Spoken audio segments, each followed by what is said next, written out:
Let's take a look at your little extramarital escapade, Julie. Let's list everything a cheating wife says when she gets caught, okay? Popular responses include, "I didn't mean or intend to hurt you," or "He doesn't mean anything to me, it's just sex." As if that's supposed to fix everything. It might just be sex, but it's sex with someone other than your husband. Okay, two more popular answers. "I love you and only you," plus, "I will do anything to make it up to you so that we can continue our life together." First of all, I don't believe you fucking love me. You are not doing what you should do to the one you love. Secondly, do you really think there's anything you can do or say that will make me forget that you're just a lying, backstabbing wife? So do you think? Have we covered all the excuses in the Cheating Wives Guide? Maybe this my fault? Did I not pay enough attention to you, or did I spend too much time at work? Or did my business trips leave you alone too often? But wait, none of this happens in our case. My lottery win means neither of us will have to work. With the exception of your trips to the spa, gym, or shopping, we are together almost all day. Maybe I spend too much time golfing, or playing ball too much, or fishing too much. That's the reason why you cheated on me with some other man. It can't be because I don't do any of those things. All I do is take you on expensive vacations and treat you like a queen. That's all. Is there anything I'm missing? No. Well, let me state my point of view. There is no excuse for you to become a cheater. There is no excuse for what you did. You majored in journalism, so let's look at 5 aspects for our little news story. You, of course, remember who, when, where, what, and why. Let's look at them one by one. Who? I don't care, and I don't want to know. If I had known, I would have ended up in jail for assault or possibly murder. When and where can we gather together? When? This was last night. Where? It was in a motel room, at least this time. I don't know of other times or places, although I'm sure there were several. What? I think we both know what exactly was in your little romance, don't you? And finally, why? The most important thing about the question why is that I don't care.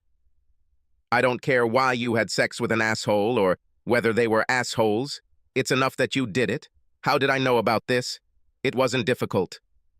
Example, there were weekly 4-whore trips to the spa. When you got home, the only difference was that it felt like you had just taken a shower.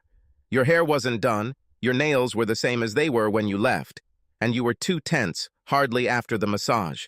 After spending 2 hours at the gym twice a week, your workout clothes weren't sweaty or even very wrinkled. Then there were birth control pills. I accidentally found your hiding place in the back of the closet. Why are birth control pills needed? I had a vasectomy before we got married because you didn't want to have children and you didn't like using condoms. The only logical conclusion was that you had a lover or lovers on the side. Everything else was just a matter of following you and observing your actions. Covering your tracks is not your thing. My first reaction, the first thing I wanted to do when I walked into the motel room, was to physically hurt you both. I wanted to knock everything to hell out of that stupid head and slap you in the face. But I stopped myself, thank God. If I had started with him, I'm not sure I would have been able to stop. It would be too much if I had to go to jail because of this idiot. You were never in danger. I would never hit a woman. But damn, there was temptation.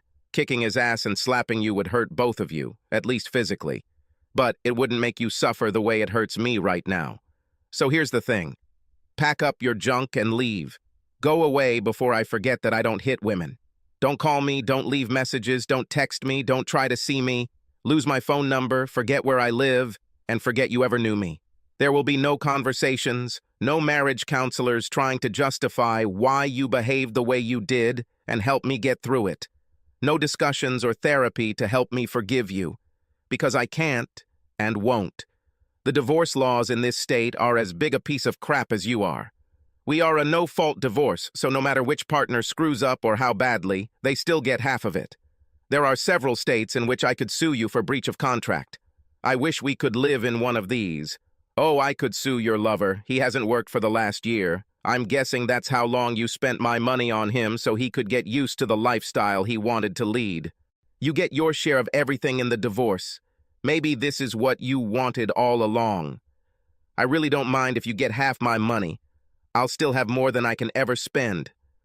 What rubs salt in the wound, what chills the skin, is that you will be paid for tearing out my heart. I wish there was some way to hurt you as much as I do. I wish I had some magic wand or phrase that I could use to make you feel like I do. All I can think about is this. If you really love me as you say, your punishment will be that you won't be able to be with me.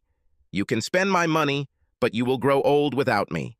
Every time you go to some new exciting place or see something new, you will realize that we could enjoy the trip and adventure together. It probably won't bother you, but I like to think it will. I have to think so. It's a defense mechanism. I'll tell you what will bother you.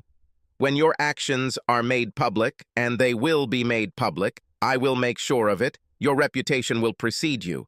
No man in his right mind would want anything to do with you. No one will want to have a real relationship because of your track record.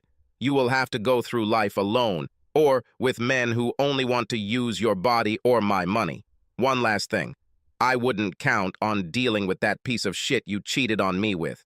Looks like he got into a fight with a guy and got his ass kicked. During the fight, he was told that if he was in town the next day, it would happen again and again and again, until he leaves or until he dies. You do realize that this little town isn't big enough for the two of us, right? How do I know this? Do you remember my friend, an ex-prisoner? Well, I told him my story. It sounds like he told the story to a friend, who told it to a friend, who told it to another friend, and the last friend was so upset that he talked to your lover. This piece of shit left town yesterday. I guess he didn't think you were worth fighting for. He couldn't hold you with a broken arm anyway. By the way, I was playing poker with a few friends when this all happened. I ended the conversation. Like I said, pack up your junk and leave. I'll be back in a couple of hours, and you better leave. Take nothing but your clothes and jewelry. Your car will stay here. You can call a taxi or someone to transport you. Whatever you leave behind will be donated to the Salvation Army or something like that. I'm warning you, Julie. There better be nothing missing from this house except your personal belongings. You don't want me to tell another story to my ex-con friend. About 3 hours passed before I returned home. Most of Julie's clothes were gone. There are a few pairs of jeans and cheaper items left. Her jewelry box was gone, as were most of her cosmetics. I will miss her. Not the current lying, cheating whore, but I will miss who she was.